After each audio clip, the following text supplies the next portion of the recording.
Tu veux vraiment être libre. Alléluia. Que tout le monde dise libre. Libre. Alléluia. On va étudier notre deuxième partie du livre des Galates aujourd'hui. Nous avons étudié comment le livre des Galates était un livre particulier. Dans ce livre, Paul était un peu fâché et il a écrit avec sa propre main et il s'est décidé à faire face aux judaïsants et nous avons commencé à parler des filtres, comment les gens regardent la Bible avec le filtre, et malgré leur sincérité, mais le fait d'ajouter le filtre tord la façon que tu conçois ou tu vois la parole de Dieu. Et la question à la fin de l'étude, c'était quel filtre est-ce que tu appliques à ta relation avec Dieu? Parce que dépendamment du filtre que tu appliques, tu vas regarder la parole de Dieu d'une quelconque façon. Que tout le monde dise encore libre. Et dans cette deuxième partie, nous allons vraiment parler un peu plus de liberté. Amen. Tout le monde veut être libre. Mais si nous regardons dans la société dans laquelle nous vivons, il serait très difficile d'y croire. Mais, que tout le monde dise mais l'esclavage en Amérique du Nord était encore acceptable il y a à peine 150 ans. Si nous regardons 150 ans en arrière, l'esclavage était encore acceptable ici en Amérique du Nord. Et cela consistait en quoi? Ce sont des gens ou des personnes précieuses qui étaient nés libres dans des villages partout à travers l'Afrique. Mais ces gens ont été capturés par des marchands d'esclaves, entassés sur des navires et ils ont été amenés ici en Amérique du Nord pour être vendus comme esclaves. Beaucoup d'entre eux n'ont pas survécu au voyage qui durait 6 semaines pour traverser l'océan Atlantique. Et pour ceux qui ont survécu, il y avait bien pire qui les attendait ici lorsqu'ils arrivaient en Amérique du Nord. Les propriétaires des plantations les utilisaient à coups de fouet pour travailler de manière forcée et du lever du soleil jusqu'à ce que le soleil se couchait. Et la plupart des esclaves travaillaient tout simplement jusqu'à ce qu'ils meurent, soit sous les coups de fouet, ou d'une maladie, ou de l'épuisement. Et dans 250 ans d'esclavage, des millions et des millions de personnes ont été vendues comme esclaves. Et comment ça s'est passé? Si vous vous rappelez un peu l'histoire, on appelait ça le triangle, je ne me rappelle plus le mot qu'on utilisait. Le commerce triangulaire, voilà.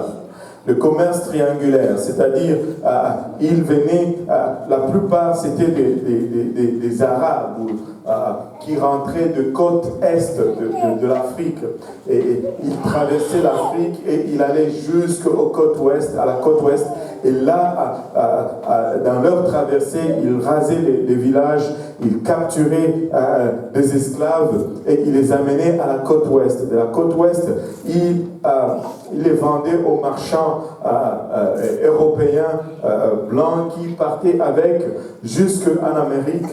Là, ils vendaient ces esclaves en Amérique et avec leur profit, ils retournaient en Europe pour mettre à usage leur profit et redescendaient en Afrique pour prendre encore d'autres personnes qui étaient considérées comme des marchandises. Mais alors, comment est-ce que l'esclavage a pris fin? Il a fallu une guerre civile pour briser le joug de l'esclavage. Vous savez, très souvent, pour être libre, il faut se battre. Nous sommes arrivés à une place où nous vivons dans une société qui prend cette liberté que nous avons aujourd'hui pour acquis. Parce qu'ils n'en reconnaissent pas le prix. Au fait, ils crachent sur le prix de la liberté. Mais ça a pris une guerre civile pour briser le joug de l'esclavage. Et ça a pris un président courageux qui s'est nommé Abraham Lincoln. Il s'est tenu à lui seul dans la brèche. Il était incompris, il était calomnié et finalement il a été assassiné pour une cause que lui croyait que ça valait la peine de mourir pour, de lutter et de mourir pour.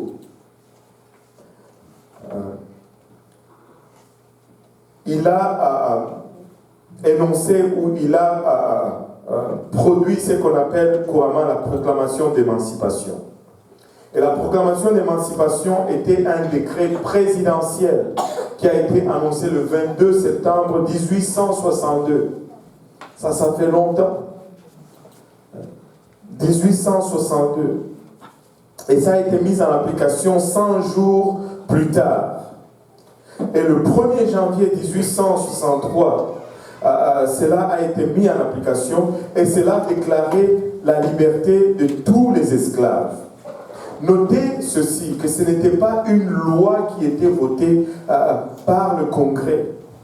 C'était un décret présidentiel. Une proclamation qui était faite par le président Abraham Lincoln. Mais comment est-ce qu'il a fait ça? Parce que selon le pouvoir américain à 3 chambres, en temps de guerre, on défère certaines autorités au président. Et cette loi n'a pas été votée par le Congrès, mais c'était une proclamation qui était basée sur le pouvoir qui était confié à Abraham Lincoln à cause de la guerre qui prenait place. Alors que l'armée de l'Union progressait dans le sud, des milliers d'esclaves étaient libérés chaque jour, jusqu'à ce que presque tous les 4 millions d'entre eux étaient libérés en été de 1865. Et l'émancipation a été rendue permanente par le 13e amendement qui a été ratifié en décembre 1865. Mais avant cela, Abraham Lincoln avait payé de sa vie pour ce document parce que le 14 avril de la même année, il a été assassiné parce qu'il a fait abolir l'esclavage. Il a payé de sa vie pour accorder la liberté à tous ceux qui n'étaient pas libres. Je ne sais pas s'il y a certains d'entre vous qui lisent les bandes dessinées. Est-ce qu'il y en a qui lisent les bandes dessinées? Alléluia. Garfield.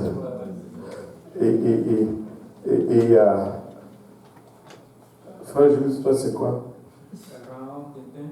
Tintin. Et sœur Judith, qu'est-ce que tu aimes lire comme bande dessinée? Joseph, Jonas, elle reste dans la Bible. Alléluia. Elle veut rester safe. C'est bien. Moi j'aime beaucoup. Pardon, quelqu'un d'autre? Dans le temps, je lisais Blake, c'était bien ça. Le petit Ranger, ça je ne connais pas, mais Blake c'était waouh, c'était bien ça. Waouh, on a quelque chose en commun. Oui, frère Yannick. Je lisais Nicky Larson. Nicky Larson, c'est qui ça? Ça c'est. Qui ont lu Kouakou et Kalao? Bon, on va y avouer, il y a des Africains. Kouakou. Alléluia. Il ne fermait jamais ses boutons, ce petit-là. Il était toujours torse dehors. Moi, j'aime beaucoup lire les tuniques bleues. Si vous n'avez pas encore lu les tuniques bleues, lisez les tuniques bleues. Vous allez rire comme ça se fait pas. Ça parle de la guerre, justement, de confédérés, les Sud et les Nord. Mais il y a 2 personnages là-dedans qui vont vous tuer tout simplement. Abraham Lincoln a été mis à mort le 14 avril, avant même que sa proclamation puisse être amendée et être inclue dans la Constitution américaine. Maintenant, il y a un homme qui s'appelle Booker T. Washington. Quand tout ceci se passait, il avait 9 ans. Et il a écrit un livre intitulé Up from Slavery. Donc, hors de l'esclavage, pour ne pas dire. Et dans ce livre, il y a un passage très intriguant que nous pouvons appliquer à nous aujourd'hui par rapport à la fin de l'esclavage et à cette liberté qui a été acquise au prix de la vie d'un président de la République et de milliers de soldats, de nordistes qui étaient l'armée de l'Union et les confédérés qui étaient l'armée du Sud ou qui prenaient l'esclavagisme. Il écrit ceci: alors que le grand jour approchait, il y avait de plus en plus de chants que d'habitude dans les quartiers des esclaves. C'était plus audacieux, ça résonnait plus fort et ça durait de plus en plus tard dans la nuit. Et la plupart des versets des chansons des plantations avaient une référence à la liberté. Et puis, un peu plus loin, il dit « un homme qui semblait être un étranger », et il met entre parenthèses un agent du gouvernement des États-Unis, je présume, a fait un petit discours, puis a lu un assez long papier, la proclamation d'émancipation, je pense. Et après la lecture, il nous a dit que nous étions tous libres et pourrions aller où et quand nous voulions. Ma mère, qui se tenait à côté de moi, se pencha et embrassa ses enfants tandis que de larmes de joie coulaient sur ses joues. Elle nous a expliqué ce que cela signifiait, que ce fut le jour pour lequel elle avait si longtemps prié, mais qu'elle craignait qu'elle n'allait jamais vivre assez longtemps pour voir ce jour-là venir. Et les unes des journaux dans presque tous les États claironnaient le même message: l'esclavage est légalement aboli. Et pourtant, quelque chose que plusieurs n'attendaient pas est arrivé. La grande majorité des esclaves dans le Sud, qui étaient maintenant légalement libres, ont continué à vivre comme des esclaves, comme si de rien n'était. Quelle tragédie! Tu es libre, tu ne te rends même pas compte que tu es déjà libéré. Tu es libre, mais tu continues à mener une vie d'esclave. C'est comme si le prix qui a été payé l'a été en vain. Aujourd'hui, nous sommes en train de lire le livre de Galates. À mon avis, un document pour lequel l'apôtre Paul a essentiellement donné sa vie pour écrire. C'est la proclamation d'émancipation pour le chrétien. Le livre de Galates. Pour avoir écrit, Paul était haï, était persécuté et finalement tué parce qu'il prêchait que nous sommes libres en Christ. Nous ne sommes pas liés ni par la religion, nous sommes tout simplement libres. Nous ne sommes pas simplement libres de faire ce que nous voulons faire, mais il y a encore davantage. Nous sommes aujourd'hui libres de pouvoir vivre une relation avec Dieu si nous le désirons. C'est quelque chose que d'être libre de faire ce que tu veux, mais c'est une autre chose que d'être libre d'entrer dans une relation avec notre Dieu et notre Créateur.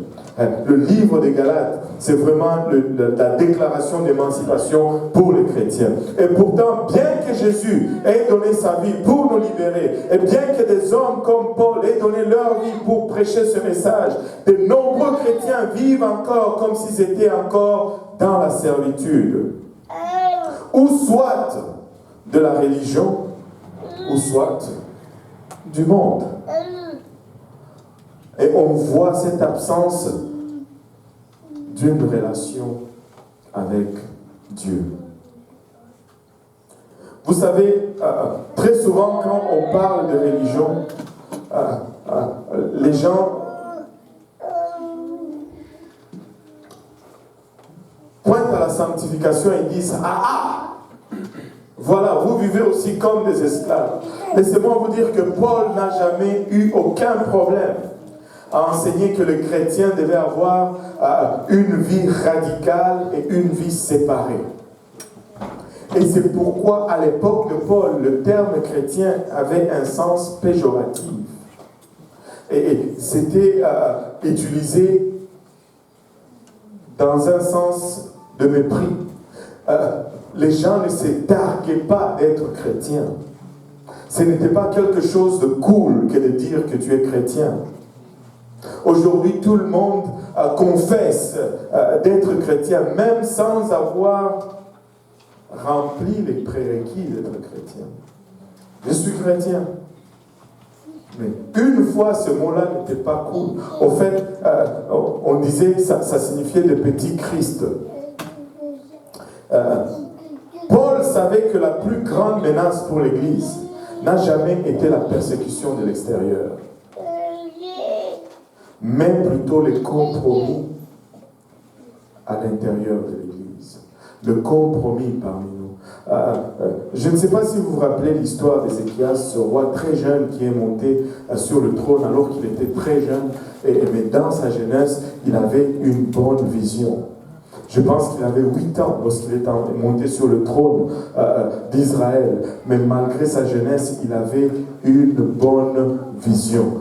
La première chose qu'il a fait, c'est d'abord nettoyer le temple. Si tu lis l'histoire biblique, la Bible nous dit que le temple souffrait la négligence.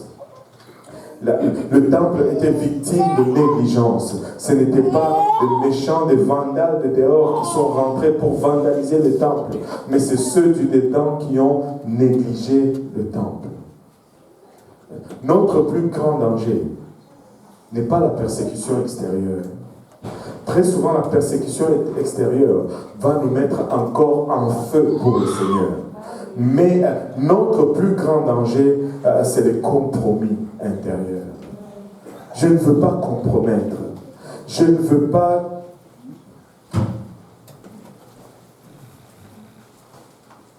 Je ne veux pas vivre une vie de compromis. Acte chapitre 11, verset 26, si quelqu'un peut nous le lire. Acte 11, 26.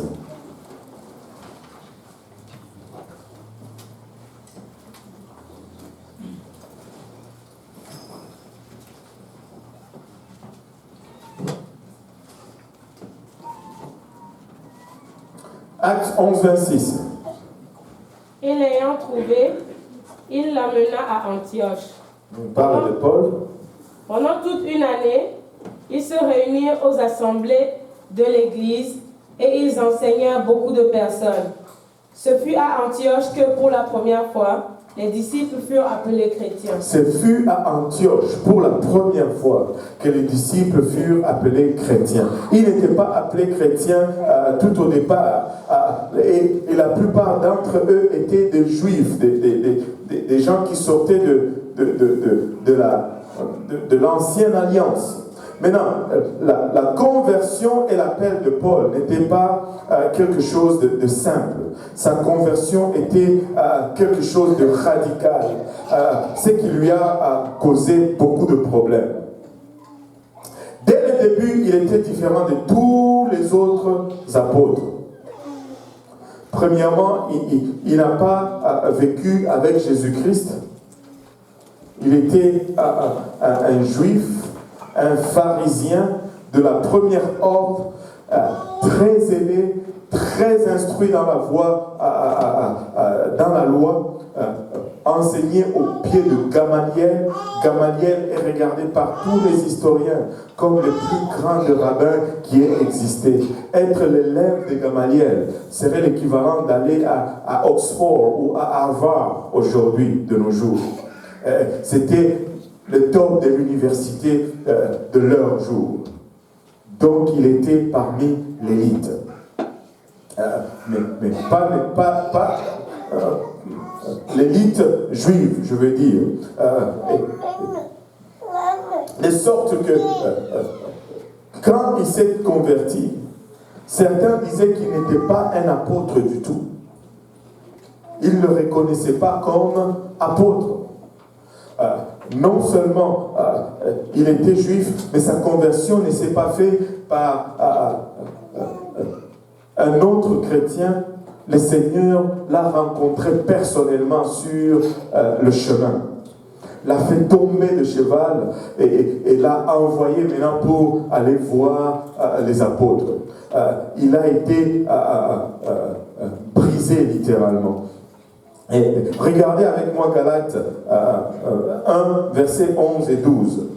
Galates 1, 11 et 12.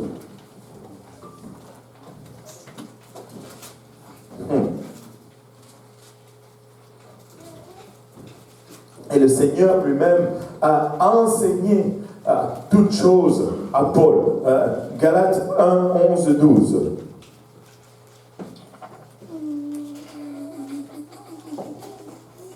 Oui, lisez quelqu'un. Je vous déclare, frère, que l'évangile qui a été annoncé par moi n'est pas de l'homme. N'est pas de l'homme. Car je ne l'ai ni reçu ni appris d'un homme. Ni appris d'un homme. Mais par une révélation de Jésus. Par une révélation de Jésus-Christ.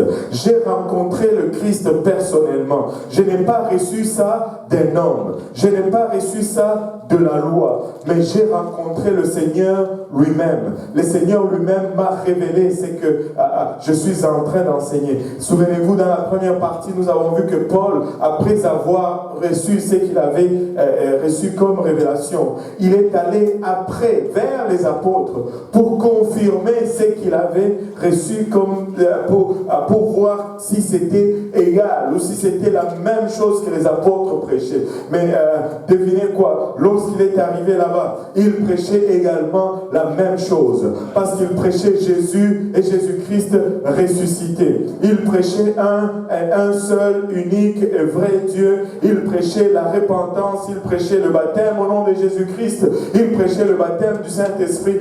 Écoutez, j'ai rencontré quelqu'un qui m'a dit une fois que Paul n'aimait pas baptiser. Et il m'a sorti un verset qui dit je n'ai baptisé personne d'entre vous. J'ai dit attendez, c'était du groupe seulement qu'il parlait. Et c'était pour régler un problème qu'il y avait. Il y avait une litige, il y avait des gens qui se réclamaient « Oh, moi je suis du pasteur Serge. Oh, moi je suis du pasteur Abou. » Et là, pasteur Abou dit « Je n'ai baptisé personne d'entre vous. » Alléluia. On n'est pas de tel ou de tel. On est tout simplement de Jésus-Christ. Parce que c'est dans le nom de Jésus-Christ que nous avons été baptisés. Écoutez, Paul, quand il a rencontré les 12 apôtres, je pense à Éphèse, il leur dit, de quel baptême avez-vous donc été baptisés? Avez-vous reçu le Saint-Esprit? C'était quelqu'un qui aimait voir les gens recevoir le Saint-Esprit. Tu te rends compte, tu vas sur la route, tu rencontres quelqu'un, tu ne le connais pas, la première question que tu poses, as-tu déjà reçu le Saint-Esprit lorsque tu as cru? Alléluia. Ça c'était Paul. Et regardez, il dit, mon affaire, je n'ai pas reçu cela. Et vous n'allez pas recevoir ceci par la régulation ou par la loi. On ne reçoit pas ça par la loi. Ce n'est pas la religion qui nous sauve.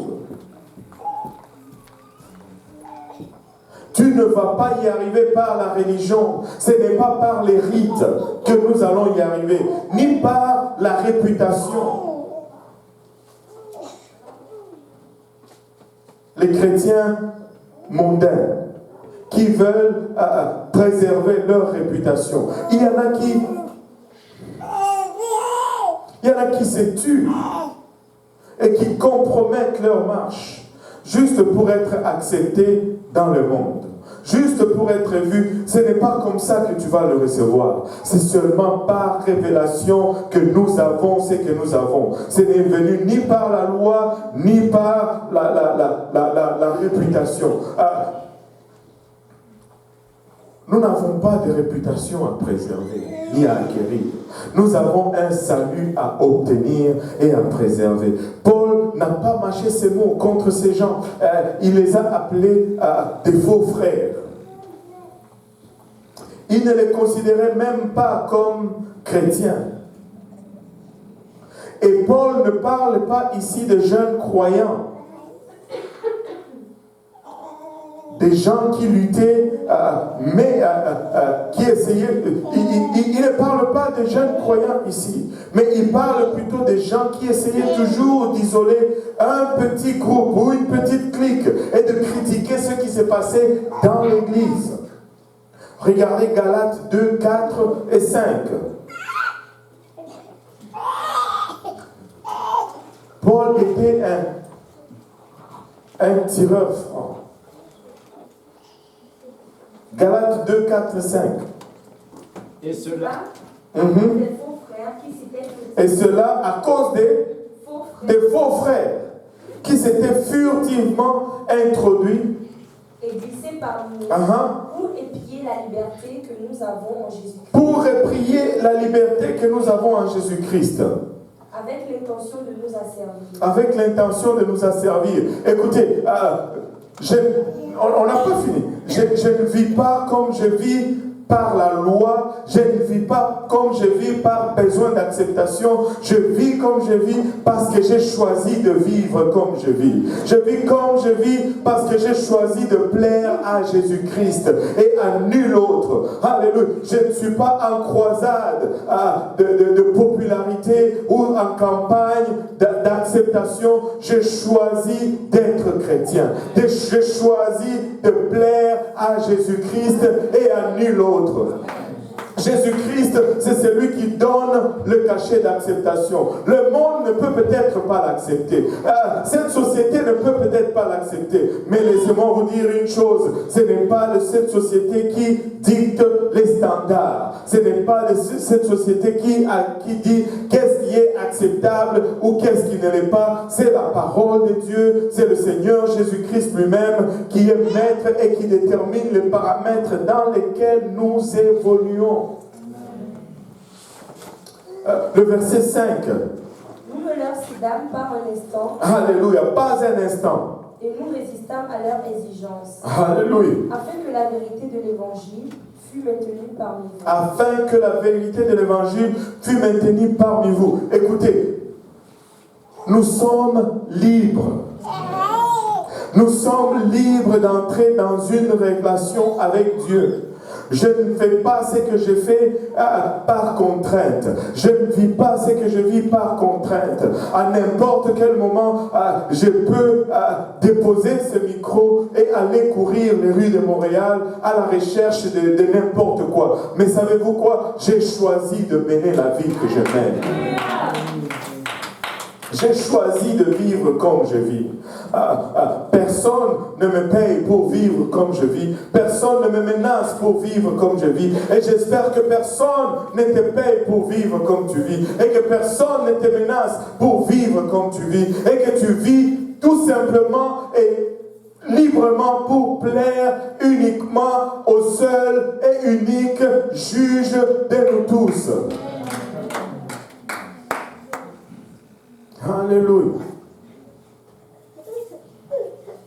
D'un côté, Paul avait le légaliste qui tentait d'ajouter la loi à l'évangile.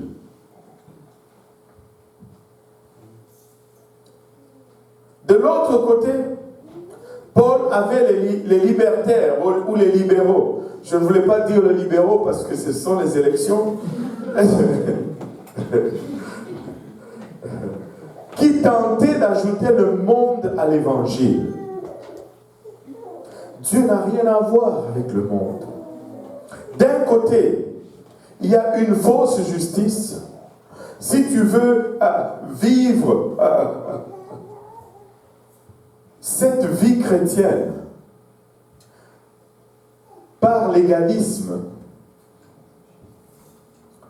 tu es en train de vivre une fausse justice. Oui. Le légalisme, c'est ceux qui disent que nous sommes sauvés par la loi. Au fait, si tu ne fais pas ça, tu n'es pas sauvé. Et ils disent que la loi produit, les œuvres produisent le salut. les libertaires ou les libéraux, eux, ils disent que même si tu es sauvé, tu peux vivre et prendre plaisir à tous les péchés que tu faisais avant d'être sauvé. Donc, ce que tu fais, ça n'a rien à voir avec ton salut. Et comme vous pouvez le voir, ces deux extrêmes, à gauche et à droite. Je ne parle pas des conservateurs ni des libéraux ici. Ces deux extrêmes. D'un côté, nous avons la fausse justice. De l'autre côté, nous avons une fausse liberté. Nous ne sommes pas libres de péché. Nous sommes libres de vivre pour Dieu.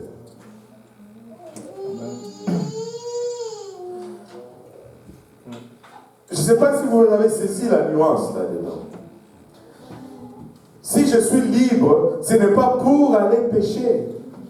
Je suis libre de choisir entre le péché et la justice. Regardez Romains 11, verset 28.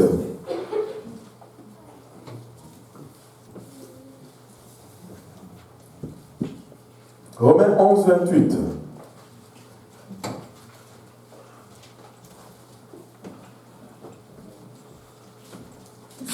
En ce qui concerne l'évangile, ils sont ennemis à cause de vous, mais en ce qui concerne l'élection, ils sont aimés à cause de leur Père. Il dit, en ce qui concerne l'évangile, ils sont ennemis à cause de vous. Là, il regarde le légaliste, il les appelle littéralement les ennemis de la croix. Et Paul considérait les deux extrêmes comme étant ennemis de la croix. Et il appelle ici les légalistes, il dit, ils sont ennemis de l'évangile à cause de vous. Mais regardez Philippiens 3, 18, 19. Là, il va parler des libéraux. Car il en a plusieurs qui marchent en ennemi de la croix de Christ. Je vous en ai souvent parlé et j'en parle maintenant encore en pleurant. Waouh! Et ils sont aussi des ennemis de la croix. Mais regardez leur différence. Verset 19. Leur fin sera la perdition. Leur fin sera la perdition. Ils ont pour Dieu leur ventre. Ils ne pensent qu'à leur estomac. Ils mettent leur gloire dans ce qui fait leur honte. Ils mettent la gloire en ce qui fait leur honte. Ils ne pensent qu'aux choses de la terre. Ils ne pensent qu'aux choses de la terre. Aide-nous, Seigneur. Christ ne nous a pas sauvés dans nos péchés, il nous a sauvés de nos péchés. D'un côté, ce n'est pas parce que je suis libre que je vais faire n'importe quoi. Ce n'est pas parce que je suis libre que je vais m'adonner à n'importe quelle activité. C'est parce que je suis libre que je choisis de ne plus faire ces choses. C'est parce que je suis libre que je choisis de me consacrer pour le Seigneur. Je ne vis pas par la loi. Ce n'est pas à coup de marteau ou à coup de force que je vis cette vie chrétienne. Amen. Regardez, avez-vous déjà été au parc? Il y a ce qu'on appelle, je ne sais pas comment on appelle ça, oui, balançoire. Je pensais balançoire, mais les deux sont balançoires aussi. Hein. Même l'autre qui fait comme ça, là, tu sais, celui que tu t'assois dessus. On appelle ça comment? Non, pas toboggan. Bascule. Ok, on va dire bascule. Parce que vous basculez. Maintenant, tu sais, pour que ça marche, il faut que tu aies deux personnes qui ont presque le même poids de chaque côté. Si tu mets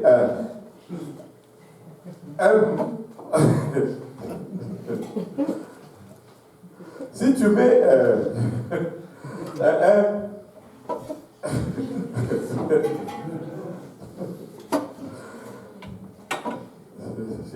chez nous, on avait des noms bizarres. Si tu mets un toubi D'un côté. Qui se rappelle de ça? On les appelait Toubi. Chez vous aussi? Oh! Même l'autre. Voilà, même le Congo Brazzaville et au Bénin. Toubi, c'est-à-dire gros.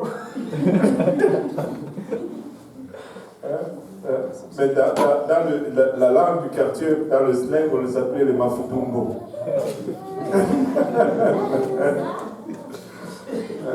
Si tu mets un Toubi d'un côté, puis un misérère,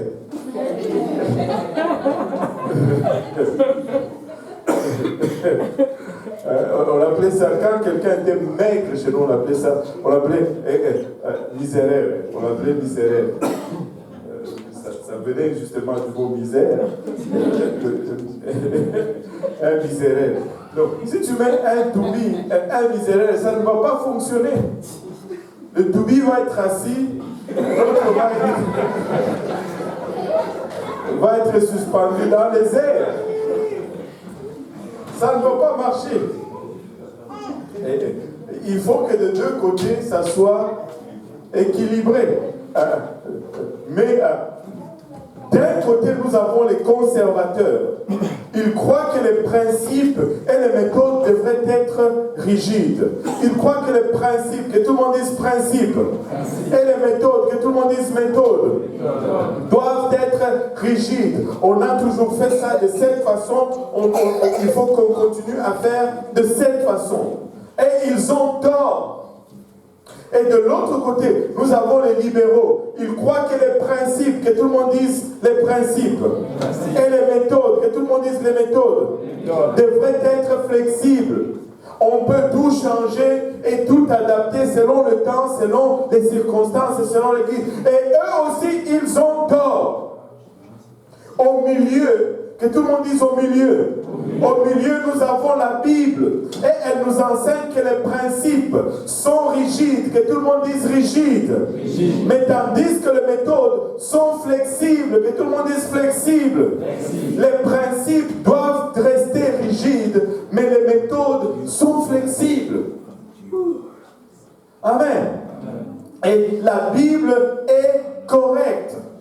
Les conservateurs ont tort, les libéraux ont tort, et la Bible est correcte.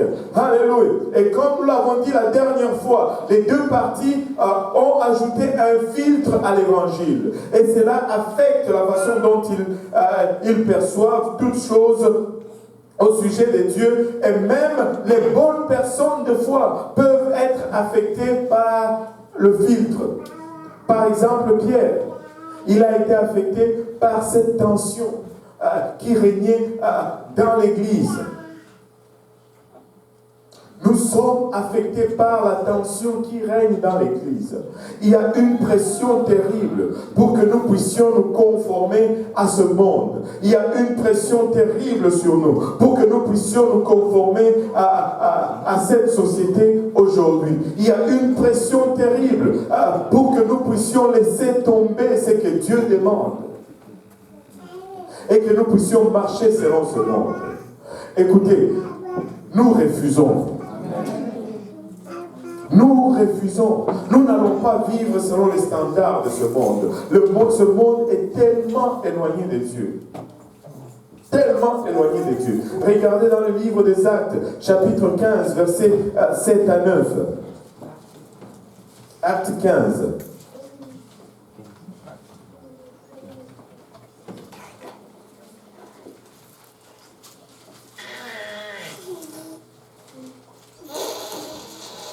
Une grande discussion s'étant engagée, Pierre se leva et leur dit: Hommes frères, vous savez que dès longtemps Dieu a fait un choix parmi vous, afin que, par ma bouche, les païens entendissent la parole de l'évangile de Dieu.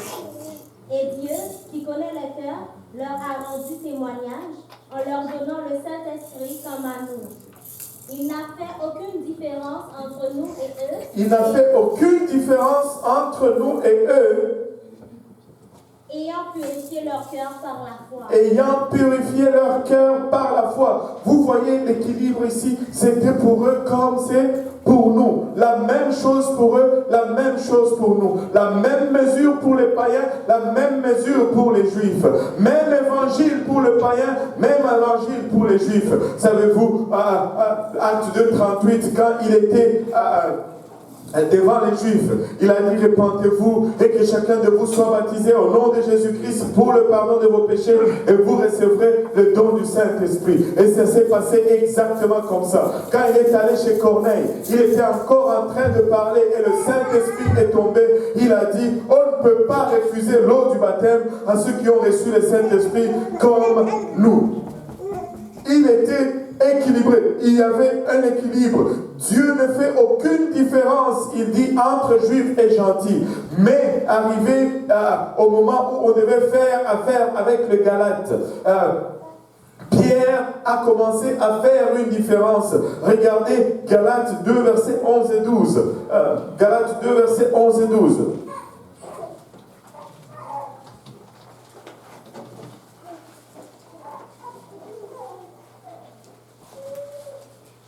Mais lorsque Céphas vint à Antioche, je lui résistais en face parce qu'il était répréhensible. Parce qu'il était répréhensible. En effet, avant l'arrivée de quelques personnes envoyées par Jacques, il mangeait avec les païens. Il mangeait avec les païens. Et quand elles furent venues, il s'esquiva et se tint à l'écart par crainte des circoncis. Par crainte des circoncis. Les Juifs n'étaient pas supposés manger avec les païens parce que les païens étaient considérés impurs. Ils étaient incirconcis. Mais quand ceux de Jérusalem n'étaient pas là, Pierre mangeait librement avec eux. Mais lorsque la pression de Jérusalem est venue, lorsque les gens de Jérusalem sont venus, Pierre a cédé à la pression. Il a commencé à se mettre à l'écart pour que les gens de Jérusalem ne voient pas qu'il mangeait avec les incirconcis. Et Paul a dit: non, non, non, non, non. Où est donc ta liberté? As-tu vraiment été affranchi? Écoutez, je suis comme ça à l'église, je suis comme ça dehors. Mon langage ne change pas lorsque je suis au travail. Mon langage ne change pas lorsque je suis à l'université. Mon langage ne change pas lorsque je suis dans le métro. J'ai été affranchi par le Seigneur. Je ne change pas de langage. Je suis le même ici, je suis le même à mon travail. Je suis libre. Je suis libre. Et tu es libre. Dieu t'appelle à vivre librement. Librement. Paul a corrigé Pierre parce qu'il était hors d'équilibre. Il a cédé à la pression humaine. Et tu sais, quand tu cèdes à la pression humaine, ça fait mal non seulement à l'individu, mais ça fait mal également à l'Église.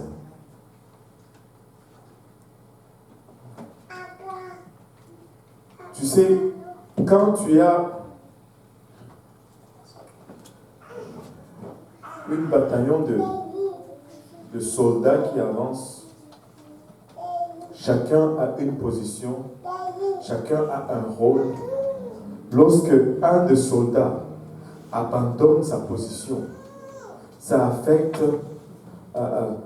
le manœuvre de tous les autres soldats. Tu n'es pas indifférent, tu n'es pas insignifiant. Tu as une place dans la maison de Dieu. Écoutez, après avoir préparé ma leçon,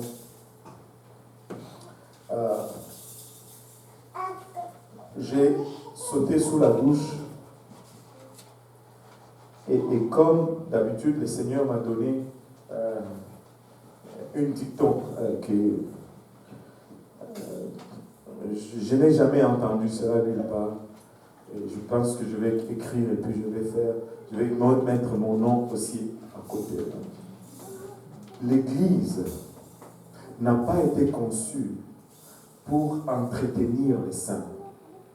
L'Église a été conçue pour atteindre les pécheurs.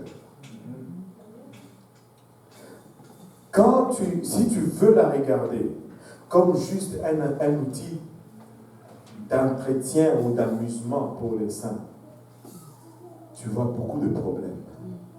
Et tu vas être là juste à critiquer. Mais si tu regardes l'Église comme un outil pour atteindre les pécheurs, tout devient subitement parfait. Tout devient subitement parfait. Amen. Une question? C'est-à-dire, bon, l'Église, on pose la question.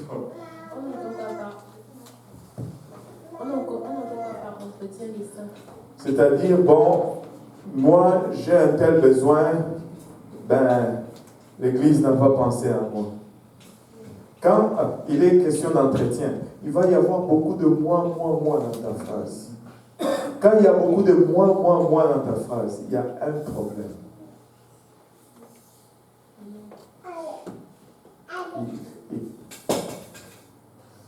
Fais attention. Quand ça commence à être trop moi, je, c'est parce que je n'ai pas dit je, alors tu vas changer le moi par le je. Non, les je fais pareil. Même quand tu parles ici, si tu dis trop souvent moi, je,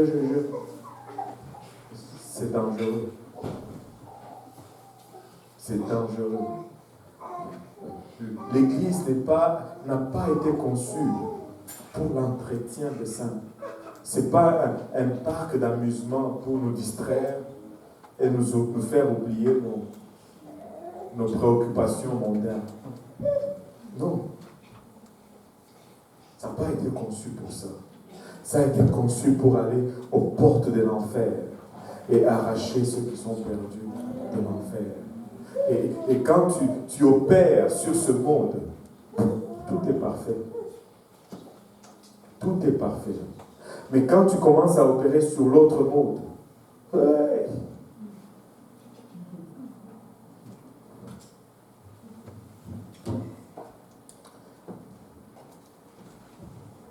On va finir avec ce verset. Galates 2, versets 20 et 21. J'ai été crucifié avec Christ. Et si je vis, ce n'est plus moi qui vis, c'est Christ qui vit en moi. Si je vis maintenant dans la chair, je vis dans la foi au Fils de Dieu, qui m'a aimé et qui s'est livré lui-même pour moi. Je ne rejette pas la grâce de Dieu, car si la justice s'obtient par la loi, Christ est donc mort en vain. Et j'ai été crucifié avec Christ.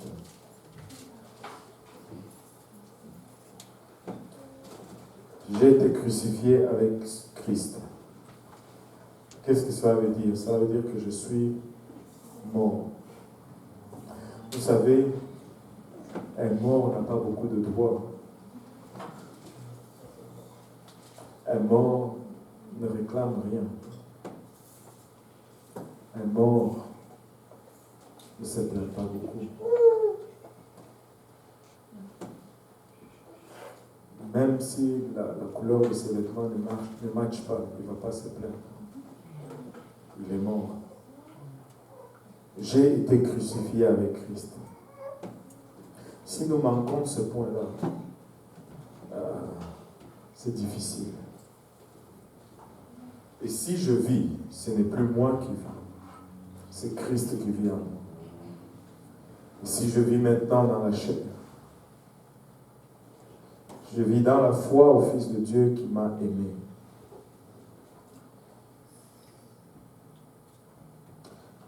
Je vis dans la foi au Fils de Dieu qui m'a aimé. Je vis dans la foi au Fils de Dieu qui m'a aimé. Je vis dans la foi au Fils de Dieu qui m'a aimé et qui s'est livré lui-même pour moi. Paul dit, je ne rejette pas la grâce de Dieu. Je ne peux pas dire que je peux y arriver par mes propres œuvres. Car si cela était possible, si la justice pouvait s'obtenir par la loi, Christ serait donc mort pour rien. On aurait juste pu continuer avec la loi. Christ n'aurait pas eu besoin de venir. Mais dans le même souffle, Paul est en train de dire, je ne sais pas si vous voyez les deux équilibres ici. Il dit, je suis mort. La loi n'a plus d'effet sur moi. Je ne peux pas revendiquer ma vie par l'obéissance à la loi. Je ne peux pas revendiquer mon salut par mes œuvres. Parce que je suis parvenu à la justice par la foi. Mais il dit en même temps, j'ai été crucifié avec Christ. J'ai été crucifié avec Christ. La crucifixion n'est pas un choix facile. Hier, j'ai eu un entretien avec un de nos membres et la personne me disait à son travail, elle était là, et puis quelqu'un la regarde et dit, tu es venu comme ça? Il dit oui. Il dit, tu veux dire, tu as pris le métro comme ça?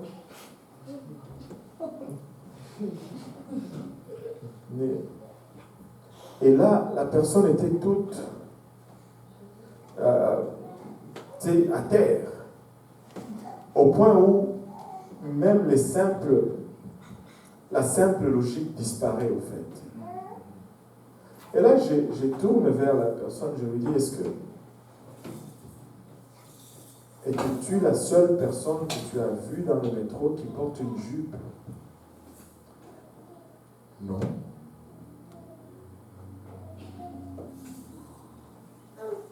Mais on dirait que quand tu le fais pour Dieu, ça devient un problème. Nous ne sommes pas les seuls qui portons, enfin, pas nous, là, nos femmes, je veux dire, nous portons des talons. Nos femmes ne sont pas les seules qui portent les jupes. Mais parce qu'elles le font pour Christ. Elles le font parce qu'elles sont en amour avec Christ. Ça devient un problème.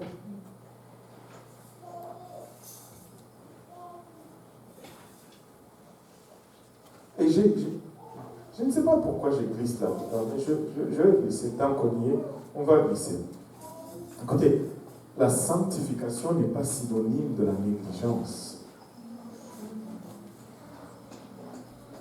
Enfin, quand on dit sanctifier, ça veut dire propre. Quand c'est saint, c'est propre, c'est nickel, c'est bien. Tu ne vas pas sortir tes vêtements de la bouche de la vache et puis tu les portes sans repasser. La sanctification ne veut pas dire qu'on ne repasse plus nos vêtements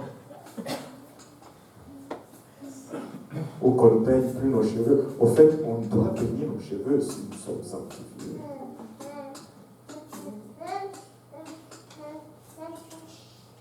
On doit être présentable, propre et bien, mais sans être négligent. Sinon, nous ne sommes pas de bons ambassadeurs de Christ. J'ai été crucifié avec Christ. Et si je vis, ce n'est plus moi qui vis, c'est Christ qui vit en moi. Si je vis maintenant dans la chair, je vis dans la foi au Fils de Dieu qui m'a aimé. Je vis dans la foi au Fils de Dieu qui m'a aimé et qui s'est livré lui-même pour moi. Maintenant, regarde ton voisin, dis-lui, il m'a aimé. Et il s'est livré pour moi. Alléluia. Est-ce qu'il y a des questions? Et il n'y a pas de questions, ça va, non? J'ai parlé trop vite. Pasteur, vous avez dit que les principes sont rigides et les méthodes sont flexibles. Tout à fait. Là, vous faites allusion en fait aux méthodes d'évangélisation. Oui, la doctrine, elle ne bouge pas. Mais nos approches peuvent changer. Nos méthodes peuvent changer. Ici, par exemple, quelque chose de très simple, de très observable. Qu'est-ce que nous utilisons comme méthode efficace? C'est les études bibliques à domicile. Et nous essayons de le faire le plus long possible. Tu vas aller à des places où on ne fait pas des études bibliques à domicile. On fait plutôt des classes à l'église. Et il faut venir s'enregistrer, même des fois payer pour rentrer dans la classe. C'est une méthode. Mais ce qu'on enseigne dans ces classes, j'espère, demeure la parole fidèle éternelle.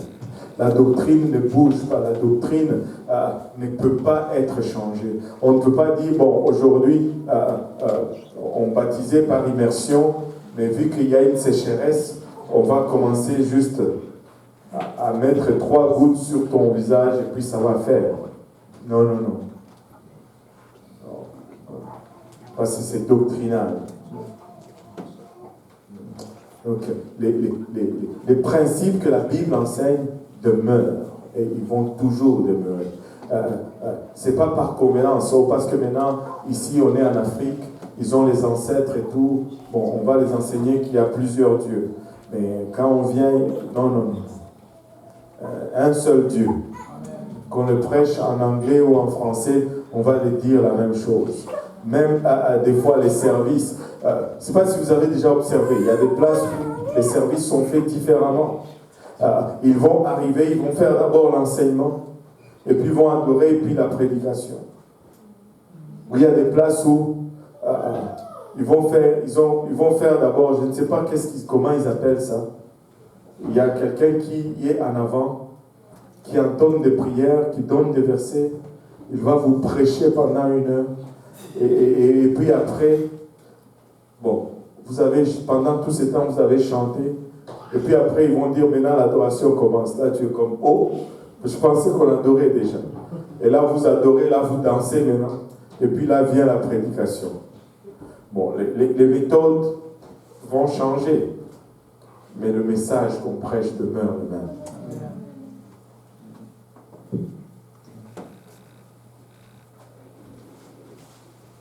Alléluia. D'autres questions? Waouh! C'est une classe extraordinaire aujourd'hui. Je ne sais pas si c'est parce qu'ils ont bien compris ou c'est parce qu'ils ont hâte de retourner à la maison. Mais tant qu'ils ont bien compris et qu'ils veulent retourner à la maison. Alléluia. On va se lever tous ensemble. Alléluia.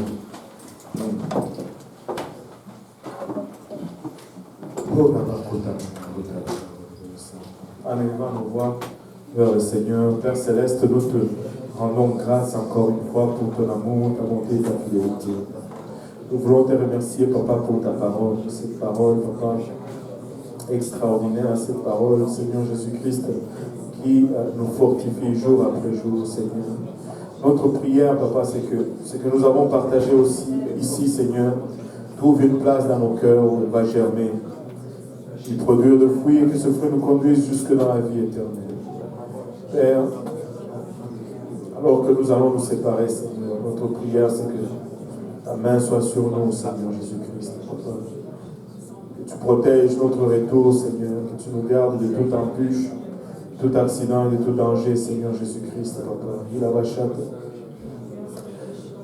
Protège-nous jusqu'à ce que nous allons nous rencontrer, Papa. Garde-nous le long de cette semaine, le long de cette soirée. Au nom de Jésus, nous te prions avec action de grâce dans nos cœurs. Nous disons tous au nom de Jésus. Alléluia. Pouvons-nous battre nos mains pour le Seigneur.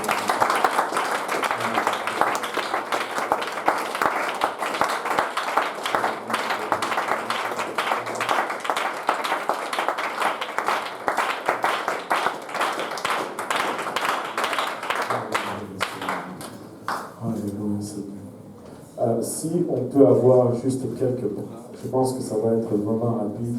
On veut juste dégager un peu ce qui se trouve dans le fond du sanctuaire pour qu'on puisse avoir de l'espace et que demain, ça soit plutôt convivial. Amen. Et je ne sais pas pour le sanctuaire,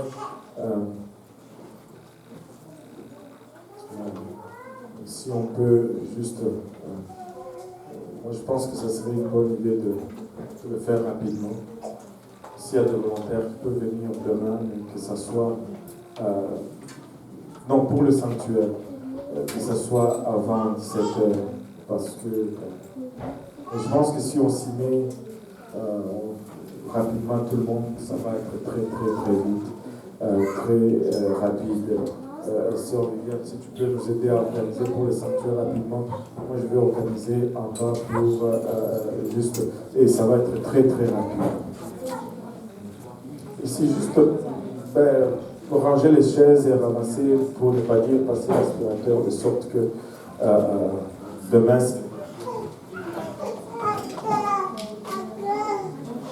les hommes, si on peut juste descendre rapidement, ça ne va pas être, je pense que si on s'y met en faire, c'est 15 minutes, on fait tout nettoyer. Non.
Dieu.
Salomon avait un rêve.